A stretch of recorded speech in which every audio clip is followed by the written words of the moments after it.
Okay, I'm just gonna start this because I'm just gonna start talking. A massive wave of body shame just came through.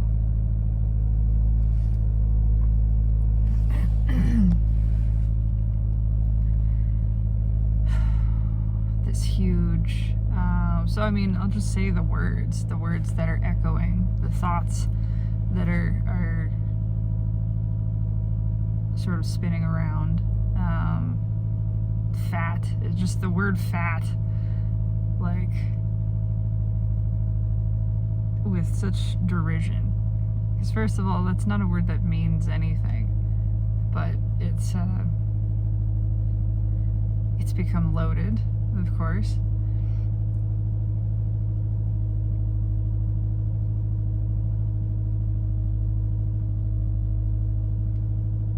It's really nonsensical. It's just this wave of shame. I don't know other words to put to it. It's the perception that I am wrong, and I can see that it's not me saying this. It is, I mean, it's clearly ego. It is just thoughts swirling around. And it's utilizing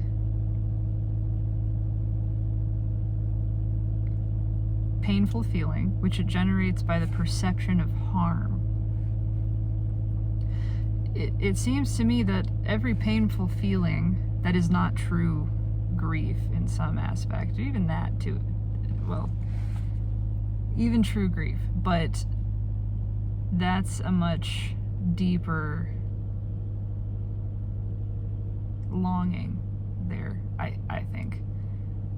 But every painful feeling comes from the perception of harm. Either I have harmed someone, or someone has harmed me, or I am harming myself, or someone is harming themselves. It's all, it requires the perception of danger, that something could go wrong, that something could be wrong, that something could be, and wrong is just code word for dangerous, really, for threatening. So is bad. Wrong and bad and problem. They're all just code words for dangerous.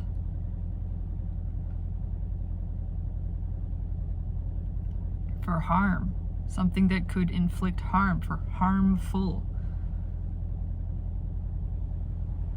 That it is harmful for a body to be the way that it is being. That it is harmful for some event to take place. That it's harmful for these words to be said.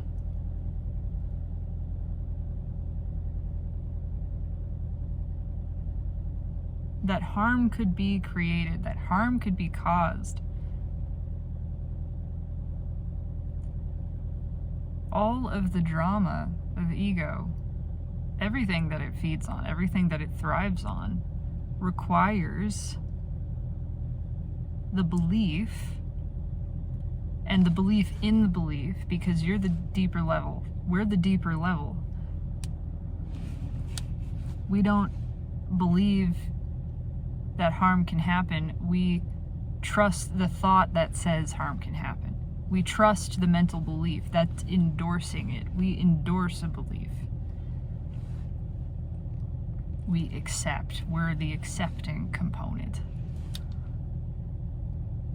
So, in order for the mind to do everything that it wants to do with this created self, this mind-made self, in order for it to stir up negative emotional sensation, It has to craft this narrative of harm, of danger. Some harm is happening or will happen if you don't do something. That's how it gets you to act. And the action is actually just a distraction from the negative emotion. It knows if you're not paying attention, you're not going to want to feel this negative emotion. So it uses that to coerce you into taking action that will temporarily assuage the emotion. All that's really happening is you're feeding it. You're feeding it. It has nothing to do with anything.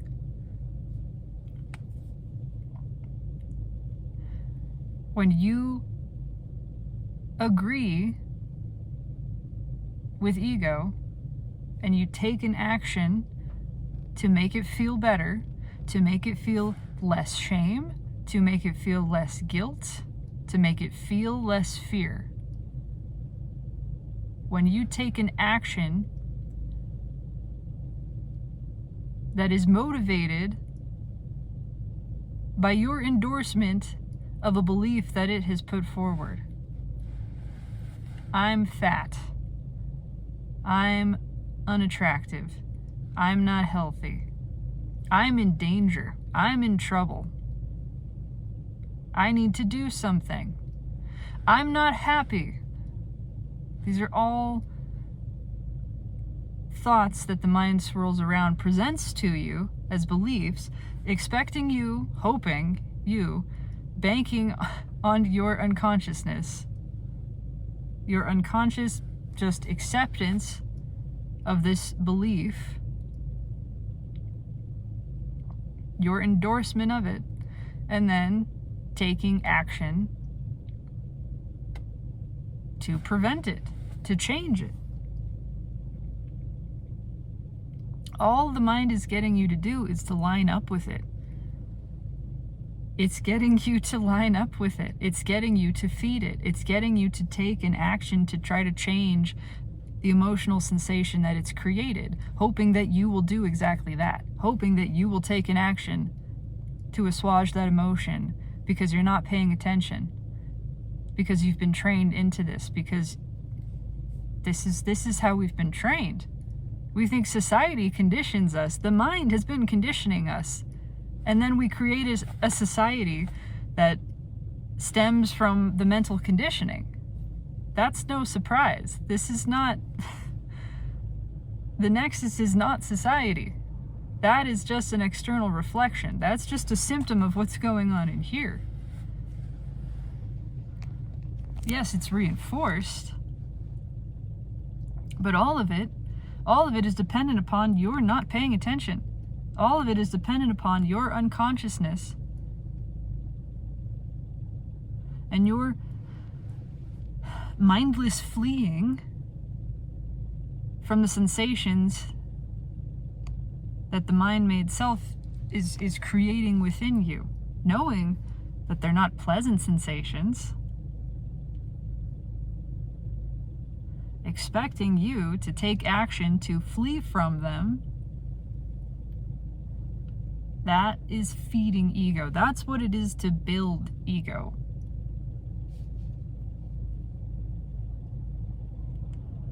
To make it feel better. To do something to quiet it.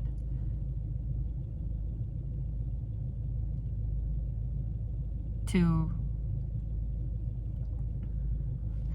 balm the painful feelings.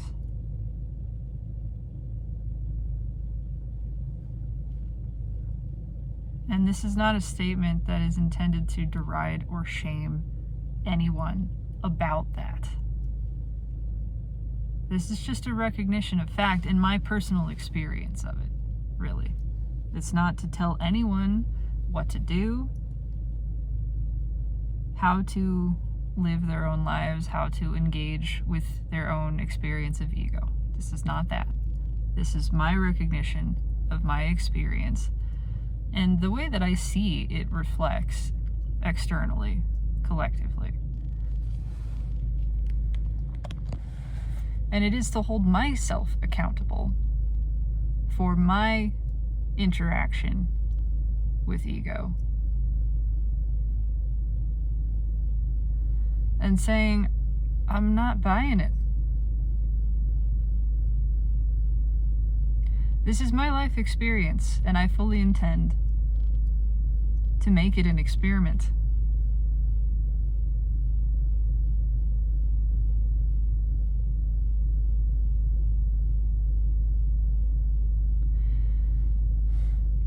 The experiment is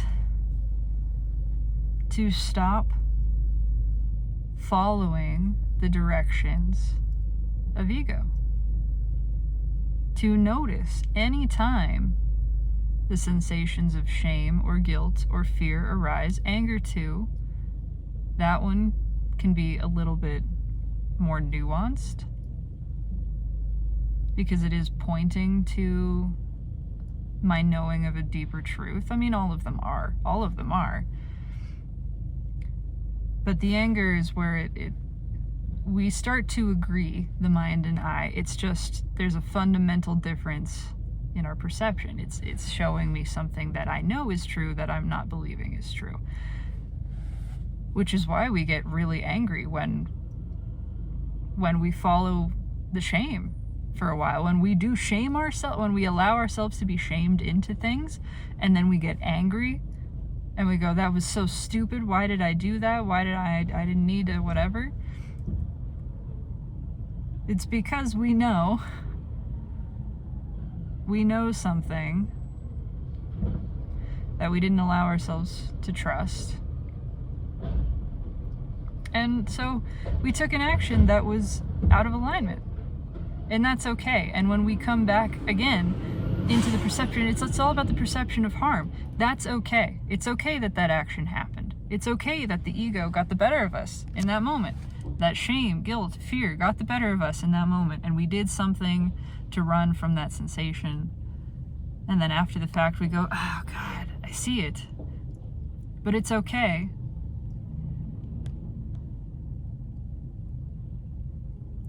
Because no harm has happened. No harm has happened. Nothing has gone wrong. Nothing has been harmed.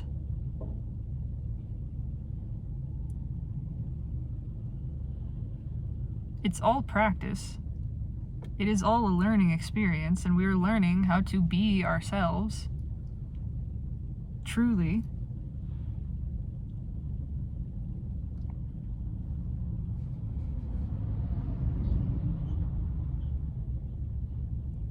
So again, there is no shaming in any of this. And I am just noticing that shame is the mechanism of ego. They're all fear-based: shame, guilt, fear.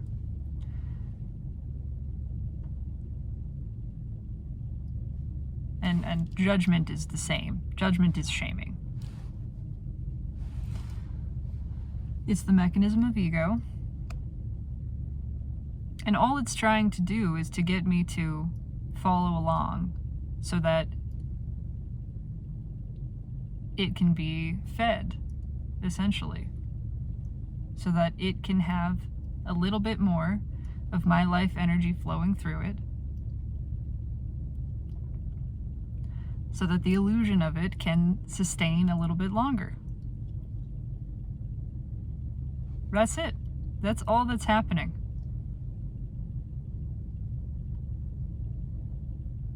This is a tornado that has gained a sort of false sense awareness because of my awareness flowing through it. And the tornado is aware that when the wind stops, when I stop blowing through it,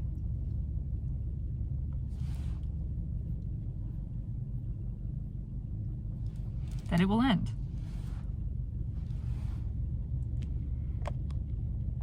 So it does anything it can to try to kick up some dust and get my attention back over there. But here's the thing, it doesn't want me to see that it's a tornado. It wants me to be the tornado. It wants me to believe that I am that. That's what it really wants. It wants you to believe that this shame is yours. Because if the shame is yours, then you'll do something about it. That's why it has to come through your body. It's trying to get you to believe that this is yours, that this is your belief, and this is what you want. Oh, this is what you want. That's what it's trying to get you to do.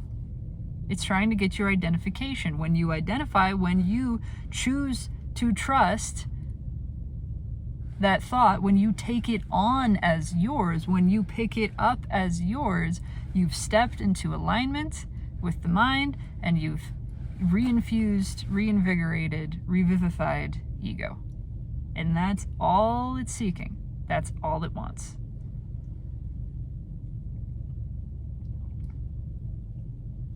It just needs you to believe that what it's injecting you with is yours. It's like someone continuously trying to hand you something. You know that that stupid like Smirnoff Ice game where if somebody at a party, I've heard it, there are different rules about it, whatever the version I'm talking about it is, if someone can get you to put your hands on, to pick up a bottle of Smirnoff Ice, you have to drink it, right? That's the rule. That's essentially what ego is doing. It's trying to get you to take this. It's like it keeps coming around the corner. It's waiting for your guard to be down. It's waiting for you to not be paying attention so that it can take advantage of some sort of unconscious knee-jerk response. It's handing you shame. It's handing you guilt and saying, just take it. So look over there. Don't pay any attention to what I'm giving you. Just look, here you go. It needs you not to be paying attention so that you pick up this shame willingly. And then in your hands, in your unconscious, you still have the power to go, oh, this isn't mine, and just put it down. You still have that power. Because even if the mind is playing by the Smirnoff Ice rules and says, no, you gotta take it now it's yours, now you gotta deal with it. Just like in that situation, you can just say, no, actually I don't. All rules are made up, and I can choose to play by them or not. I don't have to. So I am just going to put this down, actually. And then the mind, much like a person might, will pitch a fit and say, you can't do that. You can't take this shame. You can't just put shame down. You can't just feel unhealthy and unattractive and then go, nope, not mine. I'm not playing that game. Nope, I choose to feel good. I don't have to feel that. I mean, you can feel that. I'm not telling you not to feel that, ego, because that's part of this too. I'm not trying to change ego's mind. I'm not trying to change a mind here. I'm not trying to change a narrative. I'm not picking up the narrative. I'm not taking it on as mine. So the narrative can continue, the thoughts, the whatever, the shame can continue, but it's not mine. It doesn't belong to me. That's yours. I'm handing this back to you, ego. This shame that you're trying to pass over to me, I just don't accept it. It's just not mine. I can't accept what isn't mine. I cannot take on what isn't mine. That's not my place. That doesn't belong to me. I will return this from where it originated. Not with malice, not with any ill intention, with the recognition that this came from you, this belongs to you, this isn't mine. With the same feeling of someone handed me a coffee, that wasn't mine, that's got somebody else's name on it. Someone handed me a wallet, that isn't mine. I'm going to give it to the person it belongs to. This isn't mine, ego. So no, I'm not taking the shame. I am going to witness you in it. I'm going to witness you in your experiencing shame, and I'm recognizing that I am sharing in this experience, but I'm not going to personalize it. I'm not going to pretend it's mine when it isn't. This shame of fatness, of unhealthiness, this feeling of insecurity, because it is all that, and when I sit and watch it, it just bounces from fucking left to right. It goes everywhere. It starts with the body, and then it goes to job stuff, and then it goes to broader life circumstances and the state of the world, and then it goes back around and like life, potential and whatever, and then it comes back to body, and it's like clearly it's just looking for an in. It is looking for something. It's looking for an angle. Where can it shove this shame in there? Where can it find that my guard is down, that it can get me to pick up this shame? It doesn't matter what narrative it's telling, what story of harm it's telling. It's just looking for some way to get it in there, to get me to pick it up. But if I'm paying attention, I see that.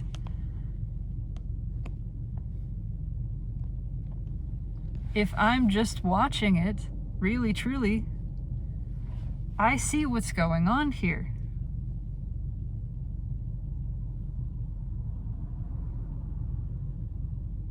And it all just slides right through me. It doesn't have an angle.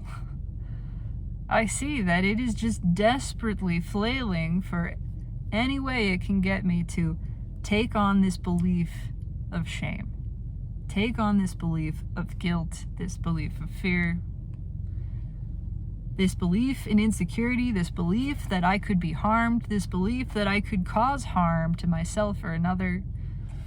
That's all it's trying to get me to do, just so it can get a little snack, just so it can get me to pick this up and flow through it, and there we go, it's siphoned some life energy. That's all it needs. That's all it needs. That's all it wants. And I'm just watching it flail. And I'm feeling the feelings. I am feeling what it's feeling. It doesn't belong to me, but I'm connected. I'm not identified with it, but I am witnessing it.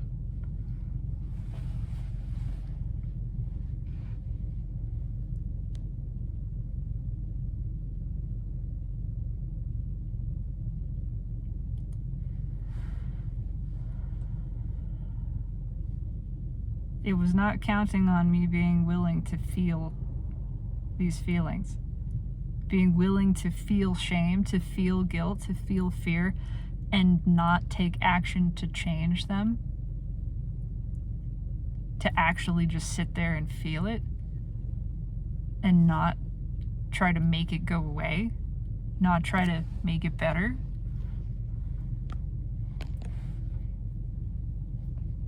It was not prepared for that.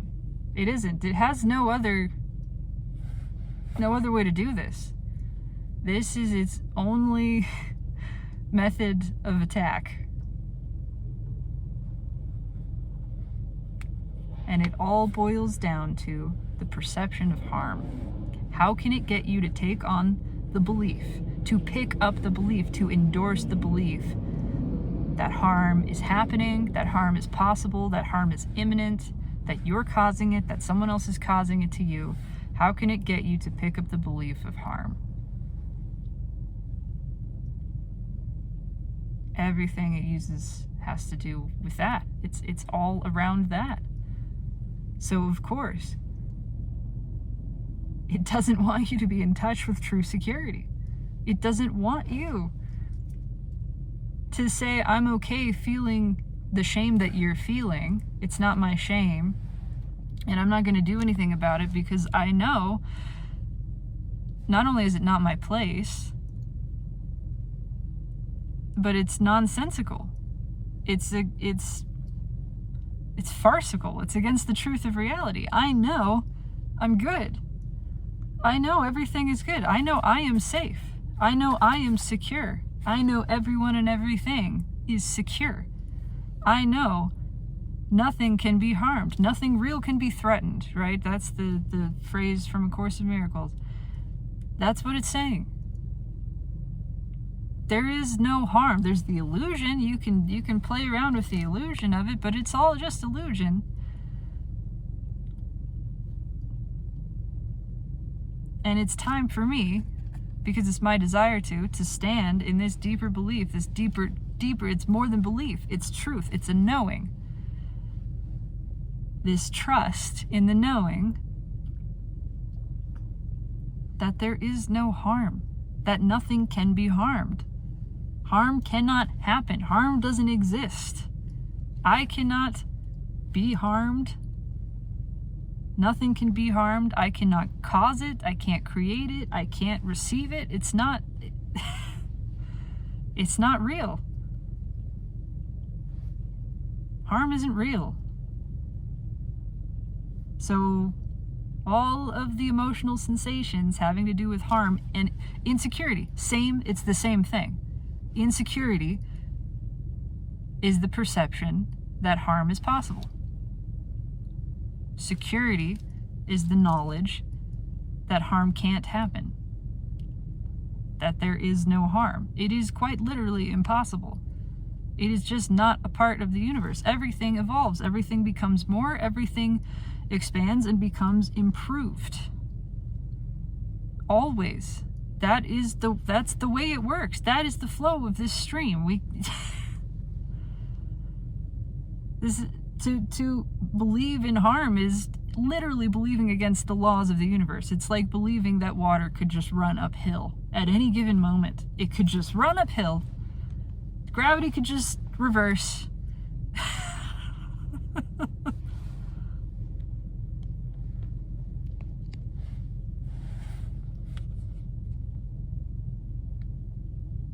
So, I see you, ego.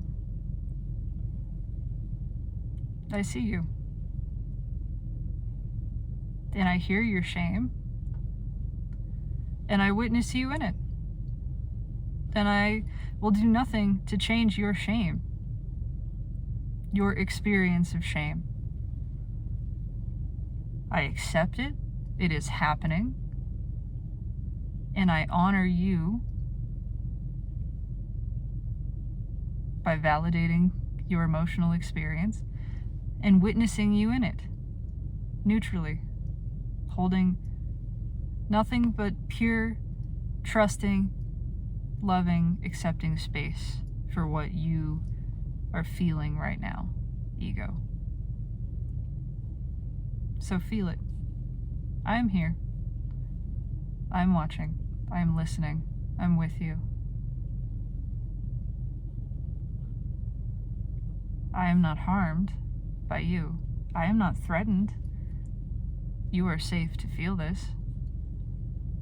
I am secure in my safety in this moment and all moment.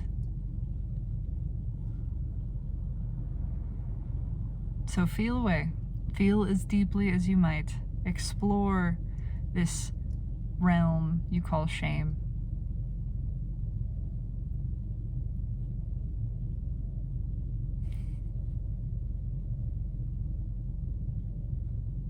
I love you all the same.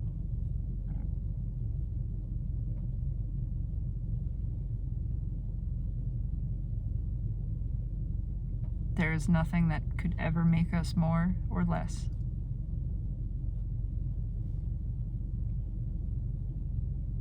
And everything is absolutely, perfectly, securely, abundantly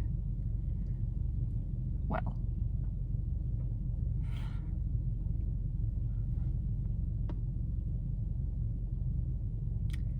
And you don't have to believe this for that to be true, or for me to trust that it's true. I don't need the thoughts to change. I don't need the emotional sensation to change. I don't need anything to change. My power is unconditional. It runs beneath all of those things. They can all be exactly as they are right now. And I still trust. I trust the knowing that all is well. So let it be.